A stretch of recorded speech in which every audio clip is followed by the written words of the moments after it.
ഇവിടെ ശ്രീനാരായണ ഗുരു എന്ന് പറഞ്ഞിട്ടുള്ള മച്ചാനുണ്ടല്ലോ, മൂപ്പര് ഒരു ഭയങ്കര സംഭവം കേട്ടോ. നമ്മുടെ കേരളത്തിന്റെ നവോത്ഥാനത്തിന്റെ നായകൻ അല്ലെങ്കിൽ കേരള നവോത്ഥാനത്തിന്റെ ശില്പി എന്നൊക്കെ വിശേഷിപ്പിക്കാൻ മച്ചാനെ കഴിഞ്ഞിട്ട് വേറെ ആൾ കേട്ടോ. അതെന്തുകൊണ്ട് അങ്ങനെ പറയാൻ കാരണം അറിയോ? ഒരു കാലത്ത് ജാതി വ്യവസ്ഥ എന്ന അന്ധകാരത്തിന്റെ പടുകുഴിയിൽ വീണുകിടന്നിരുന്ന ഇവിടെ കേരളീയ ജനതയെ അക്ഷരത്തിന്റെയും അറിവിന്റെയും ലോകത്തേക്ക് ഉയർത്തിപ്പിടിച്ചു കൊണ്ടുവന്ന മഹാനായ വ്യക്തിയായിരുന്നു നമ്മുടെ ശ്രീനാരായണ ഗുരു. അതുകൊണ്ട് തന്നെ ഇങ്ങനെ നമുക്ക് അക്ഷരം തെറ്റാതെ വിളിക്കാം ഗുരു എന്ന്. ഓക്കെ, വിദ്യ കൊണ്ട് പ്രബുദ്ധരാവുകയും സംഘടിച്ച് ശക്തരാവുകയും എന്ന് പ്രഖ്യാപിച്ച ഒരേ ഒരു സന്യാസി. എല്ലാ സന്യാസിമാരും നമുക്കറിയാം എന്ത് ചെയ്യുന്നു, നിങ്ങൾ നന്നായിട്ട് പ്രാർത്ഥിക്കുകയും നിങ്ങൾ പള്ളിയിൽ പോയി അമ്പലത്തിൽ പോയി അങ്ങനെ പ്രാർത്ഥന നടത്തി ഇങ്ങനെ പ്രാർത്ഥന നടത്തി ഇങ്ങനെ ചെയ്താൽ നിങ്ങൾക്ക് മോക്ഷം കിട്ടും, കൊടച്ചക്രം കിട്ടും, ചക്ക കിട്ടും, മാങ്ങ കിട്ടും, അപ്പൊ നിങ്ങൾക്ക് സ്വർഗത്ത് പോയാൽ നിങ്ങൾക്ക് ലഡു കിട്ടും, ബിരിയാണി കിട്ടും എന്ന് പറയുന്ന സന്യാസിമാരെയും അതുപോലെ തന്നെ എന്ന് പറയുന്ന മൗലിയമാരെയും എല്ലാവരും നിങ്ങൾ കണ്ടിട്ടുണ്ടാവും.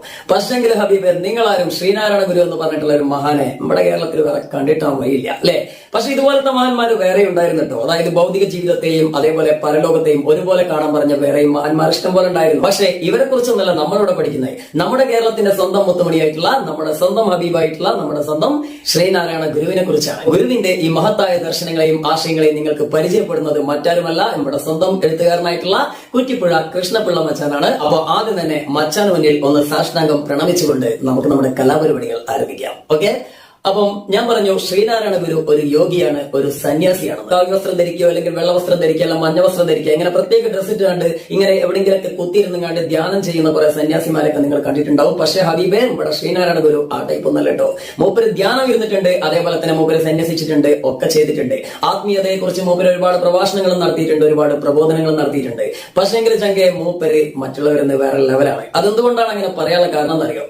മറ്റുള്ള സന്യാസിമാരെപ്പോഴും ആത്മീയതക്ക് പ്രാധാന്യം കൊടുക്കുന്നു. സത്യം പറഞ്ഞാൽ ഈ ലേഖനം തുടങ്ങുന്ന സമയത്ത് തന്നെ ഇവിടെ ലേഖകനെ സന്യാസിമാരെ, അതായത് ഭാരതത്തിലെ സന്യാസിമാരെ ഇമ്മണി ട്രോളിക്കൊണ്ടാണ് ആരംഭിക്കുന്നത്. എന്താ മൂപ്പര് പറഞ്ഞറിയോ? ഇവിടെ സന്യാസിമാരൊക്കെ ഒന്നുകിൽ വല്ല മലന്റെ മണ്ടക്കോ, അതല്ലെങ്കിൽ വല്ല ഗുഹക്കാലത്തോ, അതല്ലെങ്കിൽ വല്ല കാട്ടിന്റെ ഉള്ളിലോ, അതായത് സാധാരണക്കാരായ മനുഷ്യന്മാരിൽ നിന്നൊക്കെ അകന്ന് ലൗകിക ജീവിതങ്ങളിൽ നിന്നൊക്കെ അകന്നിട്ട് ആത്മീയ സുഖത്തിന് വേണ്ടിയിട്ട് അല്ലെങ്കിൽ ആത്മീയ മോക്ഷത്തിന് വേണ്ടിയിട്ട് എവിടെയെങ്കിലും കുത്തുന്ന ധ്യാനം എന്ത് ചെയ്യും, ധ്യാനത്തിലിരിക്കും. അങ്ങനെ സ്വാർത്ഥരായിട്ട് സ്വന്തം കാര്യം മാത്രം സിന്ദാബാദ് അല്ലെ, ദീപസ്തംഭം മഹാശ്ചര്യം, നമുക്ക് മാത്രം കിട്ടുന്ന സ്വർഗം എന്നതായിരുന്നു പണ്ടത്തെ സന്യാസിമാരുടെയൊക്കെ ഒരു ലക്ഷ്യം അല്ലെ. അപ്പം സ്വന്തം ശരീരം അല്ലെങ്കിൽ സ്വന്തം ആത്മാവിനെ സ്വർഗത്തിലേക്ക് എത്തിക്കാൻ വേണ്ടിയിട്ട് സ്വന്തം കാര്യം മാത്രം നോക്കിയിട്ട് തപസ്സനുഷ്ഠിച്ചുകൊണ്ട് കുറെ വർഷങ്ങളോളം കഠിന തപസ്സനുഷ്ഠിച്ചുകൊണ്ട് സ്വയം മോക്ഷം പ്രാപിക്കുക എന്നുള്ളതായിരുന്നു പഴയ സന്യാസിമാരുടെ ഒക്കെ ലക്ഷ്യം. നമുക്കറിയാം ശ്രീബുദ്ധനായാലും അതേപോലെ തന്നെ വർദ്ധമാന മഹാവീരനായാലും ഇങ്ങനെ നമുക്ക് പഴയ പുരാണങ്ങളിൽ ഒരുപാട് സന്യാസിമാരെ കുറിച്ചൊക്കെ നമ്മൾ കേട്ടിട്ടുണ്ട്. ഇവരൊക്കെ എങ്ങനെയായിരുന്നു അല്ലെ? പക്ഷെ നമ്മുടെ ശ്രീനാരായണ ഗുരു അങ്ങനെയല്ല. ജനങ്ങൾക്കിടയിലേക്ക് ഇറങ്ങി തിരിച്ചു, സമൂഹത്തിലേക്ക് ഇറങ്ങി തിരിച്ചു. എന്നിട്ട് പറഞ്ഞ ഒരു സന്യാസിയുടെ യഥാർത്ഥ ധർമ്മം എന്ന് പറഞ്ഞാൽ ഒറ്റയ്ക്ക് എവിടെയെങ്കിലും പോയി കുത്തിരുന്നങ്ങാണ്ട് സന്യാസിക്കുക അല്ലെങ്കിൽ എന്താണ് ഇങ്ങനെ ധ്യാനം ചെയ്യുക എന്നുള്ളതല്ല. നേരെ മറിച്ച് സമൂഹത്തിന്റെ പുനരുദ്ധാരണമാണ്. എന്ന് വെച്ചാൽ അധംകൃതമായി കിടക്കുന്ന സമൂഹമുണ്ട്, അതായത് അടിച്ചമർത്തപ്പെട്ട അല്ലെങ്കിൽ വിവരമില്ലാത്ത, അതുമല്ലെങ്കിൽ ജാതി വ്യവസ്ഥ പോലുള്ള പല അനാചാരങ്ങളാൽ മുങ്ങിക്കിടക്കുന്ന ഒരുപാട് സമുദായങ്ങളുണ്ട്. ആ സമുദായങ്ങളുടെ ഉന്നമനമാണ് എന്ത് ചെയ്യേണ്ടത്? യഥാർത്ഥത്തിൽ ഒരു സന്യാസിയുടെ ജീവിത ലക്ഷ്യമായിട്ട് മാറേണ്ടത്. അതായത് അധംകൃത വർഗോദ്ധാരണം. ഈ പേരൊന്നും കേട്ടിട്ടും നെട്ടണ്ട മച്ചാനെ, സംഭവം വേറൊന്നല്ല. അധംകൃതർ എന്നൊക്കെ പറഞ്ഞാൽ സമൂഹത്തിലെ അടിസ്ഥാന വർഗം അല്ലെങ്കിൽ ഈ താഴ്ന്ന വിഭാഗങ്ങൾ, താഴ്ന്ന ജാതിക്കാർ എന്നൊക്കെ പറയല്ലോ, മറ്റുള്ളവർ ചവിട്ടി താഴ്ന്ന ആൾക്കാർ. അപ്പൊ അങ്ങനെയുള്ള ആ വർഗത്തിന്റെ ഉദ്ധാരണം, അതാണ് അധംകൃത വർഗോദ്ധാരണം. ഉദ്ധാരണം എന്ന് പറഞ്ഞാൽ ഉയർത്തെഴുന്നേൽപ്പ് അല്ലെങ്കിൽ അവരുടെ ഉന്നമനം. ഓക്കെ, അപ്പോ അതായിരുന്നു നമ്മുടെ ശ്രീനാരായണ ഗുരുവിന്റെ ജീവിത ലക്ഷ്യം തന്നെ. അതിനുവേണ്ടിയാണ് തന്റെ ജീവിതം അദ്ദേഹം മാറ്റിവെച്ചത്. അപ്പൊ അദ്ദേഹത്തിന്റെ ഒരുപാട് ആപ്തവാക്യങ്ങൾ, മുദ്രാവാക്യങ്ങൾ ഉണ്ടായിരുന്നു അല്ലെ. എന്താ അദ്ദേഹം ആദ്യം തന്നെ പറഞ്ഞത്? എല്ലാവരും ഒന്നാണ്, അതായത് മതം ഏതായാലും മനുഷ്യൻ നന്നായാൽ മതി, ഒരു ജാതി, ഒരു മതം, ഒരു ദൈവം മനുഷ്യന് എന്നാണ് പറഞ്ഞത്. അപ്പൊ ഇങ്ങനെയൊക്കെ പറയുമ്പോൾ നമ്മൾ വിചാരിക്കും മറ്റ് സന്യാസിമാരെ പോലെ തന്നെ ഈ ശ്രീനാരായണ ഗുരു ഏതെങ്കിലും ഒരു മതത്തെ മാത്രം പ്രൊമോട്ട് ചെയ്തിട്ടില്ല എന്ന്. അങ്ങനെയൊന്നല്ല. ശ്രീനാരായണ ഗുരു തുടക്കത്തിൽ നമുക്കറിയാം അരുവിപ്പുറം ശിവപ്രതിഷ്ഠ പോലുള്ള പല ശിവപ്രതിഷ്ഠകളും മറ്റുള്ള പ്രതിഷ്ഠകളൊക്കെ നടത്തിയിരുന്നു. അതേപോലെ തന്നെ ഹിന്ദു മതത്തിലുള്ള ക്ഷേത്രങ്ങളിലൊക്കെ അദ്ദേഹം ആരാധനകൾ നടത്തിയിരുന്നു, ഒക്കെ ചെയ്തിരുന്നു. പക്ഷേ അദ്ദേഹം അതോടൊപ്പം തന്നെ അല്ലെങ്കിൽ അതിന്റെ തുടർച്ചയായി തന്നെ അദ്ദേഹം മറ്റൊരു കാര്യം കൂടി പറഞ്ഞിരുന്നു. നിങ്ങൾ ക്ഷേത്രങ്ങൾ രൂപീകരിക്കുക, ക്ഷേത്രങ്ങളിലും അമ്പലങ്ങളിലും മറ്റ് ആരാധനാലയങ്ങളിലും, അത് ഏത് മതത്തിലായിക്കോട്ടെ, ഏത് മതത്തിന്റെ ആരാധനാലയങ്ങളായാലും നിങ്ങൾ പ്രാർത്ഥിക്കുന്നതിനേക്കാൾ കൂടുതൽ ഇവിടെ ഉയർന്നു വരേണ്ടത് വിദ്യാഭ്യാസ സ്ഥാപനങ്ങളാണ്. ഇവിടെ വേണ്ടത് എന്താണ്?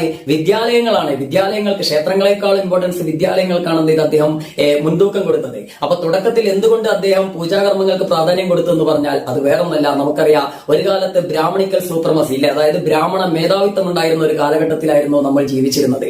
അന്ന് താഴ്ന്ന ജാതിക്കാർക്ക് ക്ഷേത്രങ്ങൾ ക്ഷേത്രങ്ങളിൽ പ്രവേശിക്കാനോ ആരാധനാലയങ്ങളിൽ ആരാധന നടത്താനോ പൂജാകർമ്മങ്ങൾ നടത്താനോ എന്നുള്ള സ്വാതന്ത്ര്യം ഉണ്ടായിരുന്നില്ല.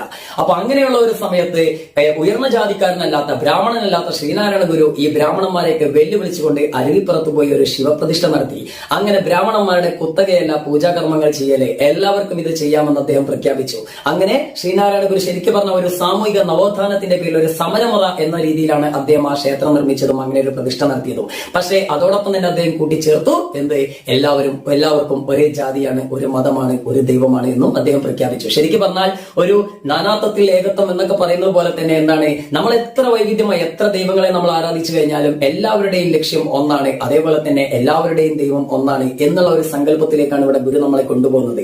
അതുമാത്രമല്ല അദ്ദേഹം പിന്നീട് പല ക്ഷേത്രങ്ങൾ സ്ഥാപിച്ചുകൊണ്ട് അതിലൊക്കെ അദ്ദേഹം കണ്ണാടി പ്രതിഷ്ഠയൊക്കെ സ്ഥാപിച്ചിരുന്നു. ഈ കണ്ണാടി പ്രതിഷ്ഠയുടെ മഹത്വം എന്താണെന്ന് വിചാരിച്ചു കഴിഞ്ഞാല്, നമ്മൾ ഒരു ആരാധിക്കാൻ വേണ്ടി നമ്മൾ ശ്രീകോവിലേക്ക് പോകുന്ന സമയത്ത് നമ്മൾ കാണാം കണ്ണാടിയാണ്. ആ കണ്ണാടിയിൽ നമ്മൾ കാണാൻ നമ്മളെ തന്നെയാണ്. അദ്വൈത സിദ്ധാന്തം പോലെ എന്താണ്, നമ്മളെ തന്നെ കാണുന്നു എന്ന് വെച്ച് കഴിഞ്ഞാൽ നമ്മൾ നമ്മളെയാണ് അറിയേണ്ടത്, നമ്മളാണ് ശരിക്കും ദൈവത്തിന് തുല്യം എന്നുള്ള രീതിയിലാണ് ഇവിടെ ശ്രീനാരായണ ഗുരു പറഞ്ഞത്. ശരിക്കും മനുഷ്യനാണ് എല്ലാം, മനുഷ്യനെ മനസ്സിലാക്കണം, മനുഷ്യത്വം ഉണ്ടാവണം, അതിനപ്പുറത്തേക്ക് മറ്റൊരു ദൈവമില്ല എന്ന ഒരു ചിന്താധാര അല്ലെങ്കിൽ ഒരു എന്താ പറയുക അങ്ങനെയുള്ള ഒരു ആശയമാണ് ഇവിടെ ആര് കൊണ്ടുവന്നത്, ശ്രീനാരായണ ഗുരു കൊണ്ടുവന്നത്. ശരിക്കും പറഞ്ഞാൽ മനുഷ്യത്വമാണ് മനുഷ്യന് വേണ്ടത്, അല്ലാതെ കുറെ ജാതി മത ഭേദ ചിന്തകളല്ല. ഗുരുവിന്റെ ഓരോ വചനവും ഇന്നത്തെ സമൂഹത്തിന്, അതായത് നമ്മുടെ ആധുനിക കാലത്തെ സംബന്ധിച്ചിടത്തോളം വളരെയധികം പ്രസക്തമാണ്. നമ്മുടെ എഴുത്തുകാരൻ പ്രത്യേകം ചൂണ്ടിക്കാണിക്കുന്നുണ്ട്, കാലോചിതമായിട്ട് ഗുരുവിന്റെ വചനങ്ങളെ അദ്ദേഹം എന്ത് ചെയ്യാണ്, വ്യാഖ്യാനിക്കുകയാണെന്ന്. ഇന്നത്തെ കാലത്തിന് ഗുരുവിന്റെ വചനങ്ങൾ വ്യാഖ്യാനിക്കുക എന്നുള്ളത് വളരെയധികം അത്യന്താപേക്ഷിതമാണ്, അനിവാര്യമാണെന്നാണ് നമ്മുടെ എഴുത്തുകാരൻ അല്ലെങ്കിൽ ലേഖകൻ ചൂണ്ടിക്കാണിക്കുന്നത്. അപ്പൊ അദ്ദേഹം തന്നെ പറയുന്നത്, ഗുരു എപ്പോഴും പറയുന്ന കാര്യങ്ങളാണ് എന്ത്, ജാതി വ്യവസ്ഥ തുടച്ചു മാറ്റണം,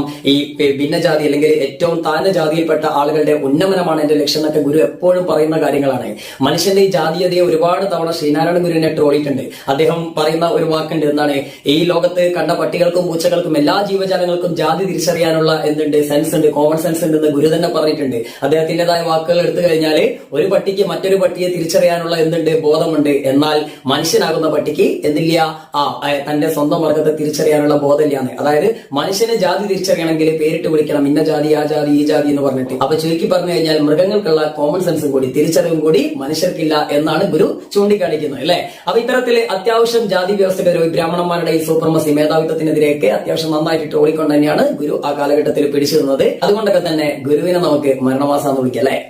അപ്പോ ഇനി പറഞ്ഞു വരുന്നത് എന്താന്ന് വിചാരിച്ചു കഴിഞ്ഞാല്, നമ്മൾ നേരത്തെ പറഞ്ഞു ഈ സന്യാസിമാരായാലും അതേപോലെ തന്നെ മതത്തിന്റെ ആചാര്യന്മാരും, എല്ലാ മതത്തിന്റെ കേട്ടോ, അത് ഏത് മതമായിക്കോട്ടെ, ആ മതത്തിന്റെ ആചാര്യന്മാരൊക്കെ സ്വന്തം മതത്തെ ഇങ്ങനെ പൊക്കിയടിക്കും. സ്വന്തം മതത്തിന്റെ ദർശനങ്ങൾ നമ്മുടെ മതത്തിലൂടെ ഇങ്ങനെ കടന്നു വന്നാൽ നിങ്ങൾക്ക് സ്വർഗത്തിലേക്ക് എത്താം, ഇങ്ങനെയുള്ള നമ്മുടെ വേദഗ്രന്ഥങ്ങൾ മാത്രം ഫോളോ ചെയ്താൽ നിങ്ങൾക്ക് സ്വർഗത്തിലേക്ക് എത്താം എന്നൊക്കെ ഇങ്ങനെ ഓരോ മതാചാര്യന്മാരും ഇങ്ങനെ പൊക്കിയടിച്ച് ഇങ്ങനെ പറയും. പക്ഷെ ആ സമയത്തെല്ലാം നമ്മുടെ ഗുരു പറഞ്ഞത് എന്താന്ന് വിചാരിച്ചാൽ, എല്ലാ മതങ്ങളും കൂടി കൂടിച്ചേരുന്ന മനുഷ്യ സ്നേഹം, മനുഷ്യമതം എന്ന് പറഞ്ഞിട്ടുള്ള ഒരു മതമുണ്ട്, ഒരു മഹാസാഗരം. ആ സാഗരത്തെ കുറിച്ചാണ് എന്ത് ചെയ്ത് ഗുരു എപ്പോഴും സംസാരിച്ചിരുന്നത്. അപ്പൊ നിങ്ങൾ ആദ്യം മനുഷ്യത്വമാണ് ഉണ്ടാക്കേണ്ടത്, മനുഷ്യ സ്നേഹമാണ് വലുത്, മനുഷ്യനെയാണ് തിരിച്ചറിയേണ്ടത് എന്നുള്ള ഒരു സന്ദേശം എന്ത് ചെയ്യുന്നു ഗുരു എപ്പോഴും ജനങ്ങളിലേക്ക് എത്തിക്കുന്നു. അപ്പൊ എല്ലാ മനുഷ്യരും ഒന്നാണ്, എല്ലാ ജാതിയും ഒന്നാണ്, ലോകത്തിലെ എല്ലാവരും ഒരൊറ്റ ജനതയാണ് എന്ന സന്ദേശമാണ് ഗുരു കൊണ്ടുവരുന്നത്. അപ്പൊ നിങ്ങളൊന്ന് ആലോചിച്ച് നോക്കി, ഇന്നത്തെ കാലത്ത് ജാതിയുടെയും മതത്തിന്റെയൊക്കെ പേര് പറഞ്ഞുകൊണ്ട് നമ്മുടെ രാജ്യത്തും മറ്റു പല രാജ്യങ്ങളും മനുഷ്യർ തമ്മിൽ പോരടിച്ചു കൊണ്ടിരിക്കുകയാണ്, അല്ലെ. അപ്പൊ അത്തരം ഒരു സാഹചര്യത്തിൽ ഗുരുവിന്റെ ഓരോ വാക്കും വളരെയധികം കാലിക പ്രസക്തമാണെന്ന് തന്നെ പറയാം. ഇന്നത്തെ ഈ ഒരു സാഹചര്യത്തിൽ നമ്മളേവരും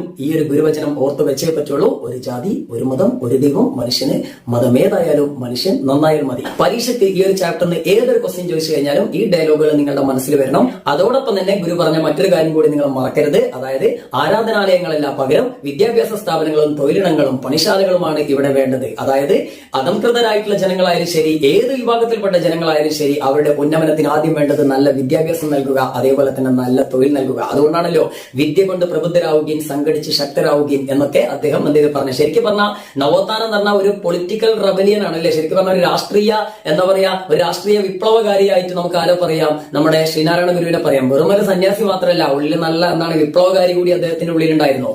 അത് ഇതേ കാലഘട്ടത്തിൽ, അദ്ദേഹത്തിന്റെ അതേ കാലഘട്ടത്തിൽ തന്നെ ഇന്ത്യയിലെ പല അനാചാരങ്ങൾക്കെതിരെ പ്രവർത്തിച്ച ഒരുപാട് സാമൂഹിക നവോത്ഥാന നായകരെ നമുക്കറിയാം. ഉദാഹരണത്തിന് രാജാറാം മോഹൻ റോയ്, അതേപോലെ തന്നെ സ്വാമി ദയാനന്ദ സരസ്വതി, അതേപോലെ നമ്മുടെ ഈശ്വരചന്ദ്ര വിദ്യാസാഗർ, പിന്നെ എന്താ പറയാ സ്വാമി വിവേകാനന്ദൻ, ഇങ്ങനെയുള്ള ഒരുപാട് ആളുകളുണ്ട്. ഇവരെ കുറിച്ചൊക്കെ നമ്മൾ നേരത്തെ പഠിച്ചതാണ്, സോഷ്യൽ സയൻസിൽ വരെ നമ്മൾ പഠിച്ചിട്ടുള്ളതാണ്, അല്ലെ.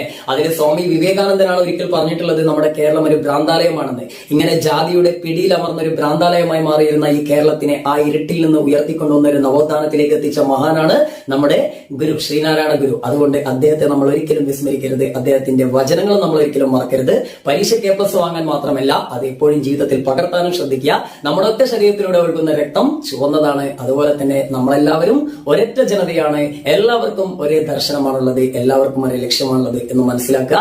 ഇപ്പോൾ ആധുനിക ലോകത്ത് നമ്മൾ പറയുന്നുണ്ട് എല്ലാ ജനതയും ഒന്നാണ്. ഒരു ആഗോള ഗ്രാമല്ലേ, ആഗോളവൽക്കരണം എന്നൊക്കെ പറഞ്ഞാൽ ലോകം മുഴുവൻ ഒന്ന് എന്നൊരു സങ്കല്പത്തിലേക്കാണ് ഇപ്പോൾ പോയിക്കൊണ്ടിരിക്കുന്നത്. രാജ്യങ്ങൾ തമ്മിലും അതേപോലെ ജനങ്ങൾ തമ്മിലും അതിർത്തികളും ഒന്നുമില്ല. എല്ലാ സംസ്കാരങ്ങളും ഒന്നായി മാറിക്കൊണ്ടിരിക്കുകയാണ്. അമേരിക്കക്കാരുടെ സംസ്കാരം നമ്മൾ സ്വീകരിക്കുന്നു, അവരുടെ ഭാഷകൾ നമ്മൾ സംസാരിക്കുന്നു. അതേപോലെ തന്നെ നമ്മുടെ ഭാഷകളും സംസ്കാരങ്ങളും അവരും ഏറ്റെടുക്കുന്നു. യൂറോപ്യന്മാരുടേത് നമ്മൾ ഏറ്റെടുക്കുന്നു, യൂറോപ്യന്മാർ നമ്മുടേത് ഏറ്റെടുക്കുന്നു. ഇങ്ങനെ ലോകം മുഴുവൻ ഒന്നായി മാറിക്കൊണ്ടിരിക്കുകയാണ്. ഇപ്പൊ കണ്ടില്ലേ, കൊറോണ അതിർത്തി ഇല്ലാതെ ലോകത്ത് മുഴുവൻ വ്യാപിക്കല്ലേ. കൊറോണക്ക് വരെ ജാതി മതമില്ല. എല്ലാവരും ഇല്ലേ, ആണാണോ പെണ്ണാണോ ഹിന്ദുവാണോ മുസ്ലിമാണോ ക്രിസ്ത്യനാണോ അല്ലെങ്കിൽ ഇംഗ്ലീഷുകാരനാണോ അമേരിക്കക്കാരനാണോ അല്ലെങ്കിൽ ഇന്ത്യക്കാരനാണോ ചൈനക്കാരനാണോ എന്നൊന്നും കൊറോണ നോക്കില്ലല്ലോ. അതേമാതിരി തന്നെ നമ്മളും ജാതി മതവും നോക്കാതെ എല്ലാവരും പരസ്പരം സഹകരിച്ച് ജീവിക്കണമെന്നാണ് ഗുരു അന്ന് നമ്മോട് പ്രഖ്യാപിച്ചിട്ടുള്ളത്. അത് ഇന്നും വളരെയധികം പ്രസക്തമാണ്. ആ രീതിയിൽ തന്നെ നമ്മൾ ജീവിക്കണം. അപ്പൊ ഈ ചാപ്റ്ററിന് ഏതൊരു ക്വസ്റ്റ്യൻ വന്നാലും ഈ പറഞ്ഞ കാര്യങ്ങളൊക്കെ ഗുരുവിന്റെ ആശയങ്ങളൊക്കെ വെച്ചിട്ട് വേണം നിങ്ങൾ എഴുതാൻ. അപ്പൊ എല്ലാവർക്കും നമ്മുടെ ശ്രീനാരായണ ഗുരുവിന്റെ ഈ മഹത്തായ ആശയങ്ങളൊക്കെ വെച്ചിട്ട് ഇതിൽ ഏത് ക്വസ്റ്റ്യനും ആൻസർ ചെയ്താൻ കഴിയുമെന്ന് തന്നെയാണ് വിശ്വാസം. അപ്പൊ പിന്നെ നമുക്ക് അടുത്ത ചാപ്റ്റർ ആയിട്ട് കാണാം. ജസ്റ്റ് ഒന്ന് പറഞ്ഞിട്ടുള്ളൂ, ഞാൻ ചാപ്റ്റർ ഡീറ്റെയിൽ ആയിട്ട് പറഞ്ഞിട്ടില്ല. ചാപ്റ്ററിൽ കുറെ വാക്കുകളൊക്കെ ഉണ്ട്, വാക്കുകളുടെ അർത്ഥങ്ങളൊക്കെ ലാസ്റ്റ് കൊടുത്തിട്ടുണ്ട് ടെക്സ്റ്റിൽ തന്നെ.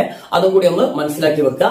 അപ്പോ ഇത് വെച്ചിട്ടുള്ള ഈ ചാപ്റ്ററിന് ഒരു 3-4 മാർക്കിന് ചിലപ്പോൾ അതിനേക്കാൾ കൂടുതൽ മാർക്കിനും ചോദിച്ചേക്കാം. എന്തായാലും എത്ര മാർക്കിന് ചോദിച്ചാലും ആൻസർ ഒക്കെ ഒരേ ടൈപ്പാണ്. ഈ ചാപ്റ്ററിൽ കുറെ കാര്യങ്ങൾ പറയുന്നുണ്ടെങ്കിലും എല്ലാം പറയുന്നത് സെയിം കാര്യമാണ്.